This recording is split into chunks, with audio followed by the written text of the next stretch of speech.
Assalamu alaikum. Myself Mohammad Shaban and you are watching Advanced Learning and Skills. आज हम देखेंगे पाकिस्तान की पहली कैबिनेट, उसमें कौन प्राइम मिनिस्टर था, ठीक है, कौन सदर बना, कौन सी जो मिनिस्ट्री हैं किस किस को दी गई, ठीक है। तो 15 अगस्त 1947 Quaid Azam took oath from Liaquat Ali Khan for first prime minister.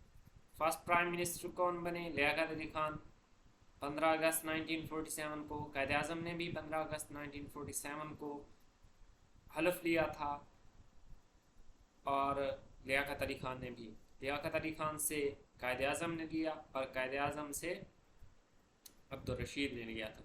And Liaquat Ali Khan first prime minister भी हैं, फॉरेन मिनिस्टर भी हैं एंड डिफेंस मिनिस्टर भी हैं।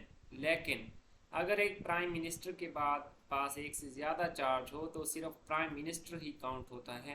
तो अगर फर्स्ट फॉरेन मिनिस्टर का पूछा जाए तो वो लियाकत अली खान नहीं बल्कि वो ज़फ़रुल्लाह खान होंगे, ठीक है।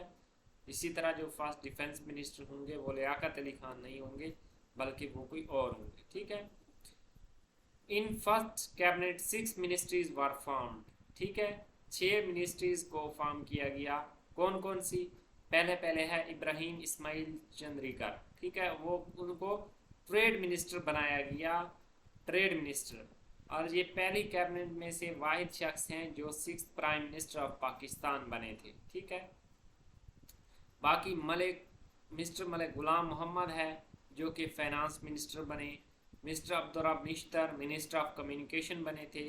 राजा Ghazanfar Ali health food and agriculture minister थे।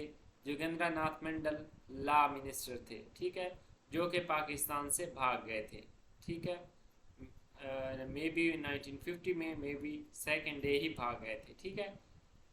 Mister Fazlur Rahman interior minister, education and information minister of Pakistan select हुए थे, ठीक है।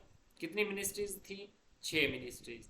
पहली आई चंद्रीकर और ये सारी लिखी हुई है, आप पढ़ सकते हैं। आप देखें इस फर्स्ट कैबिनेट में से आई चंद्रीकर वो मिनिस्टर थे जो कि पाकिस्तान के 6th प्राइम मिनिस्टर सिलेक्ट हुए थे, ठीक है।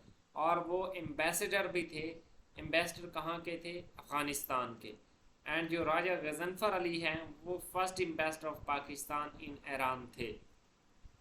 अब जो एम्बेसडर होता है वो एक कंट्री का किसी दूसरे कंट्री में रिप्रेजेंटेटिव होता है, ठीक है।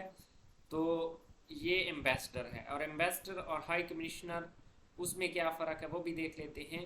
अगर किसी मुल्क के ऊपर ब्रिटिश गवर्नमेंट ने हुकूमत की हो तो वहाँ पे जो हमारे पाकिस्तान का रिप्रेजेंटेटिव होगा उसको हम हाई कमिश्नर बुलाएंगे। और जहाँ पे ब्रिटिश गवर्नमेंट ना हो, जो कंट्री ब्रिटिश गवर्नमेंट के अंडर ना रहा हो, वहाँ पे जो हमारा रिप्रेजेंटेटिव होगा उसको हम एम्बेसडर बुलाएं, ठीक है। अगर किसी पॉइंट की समझ नहीं आई तो वो आप पूछ सकते हैं। अब यहाँ पे पाकिस्तान फंड्स के बारे में है। पाकिस्तान पहला जो फंड था वो 6 जून 1947 को कायद आज़म मोहम्मद अली जिन्ना ने एक फ़ंड कायम किया था जिसको पाकिस्तान फ़ंड के नाम से जाना जाता है, ठीक है। And Quaid Azam relief fund, उसको हम रेफ्यूजीज़ फ़ंड, महाजरीन का फ़ंड भी कहते हैं, वो 9 सितंबर 1947 में इस्टेब्लिश किया गया था इकनॉमिक प्रॉब्लम को सॉल्व करने के लिए। अगर यहाँ तक किसी पॉइंट की समझ नहीं आई तो कमेंट सेक्शन में पूछ सकते हैं। मिलते हैं नेक्स्ट वीडियो में। अल्लाह हाफिज़।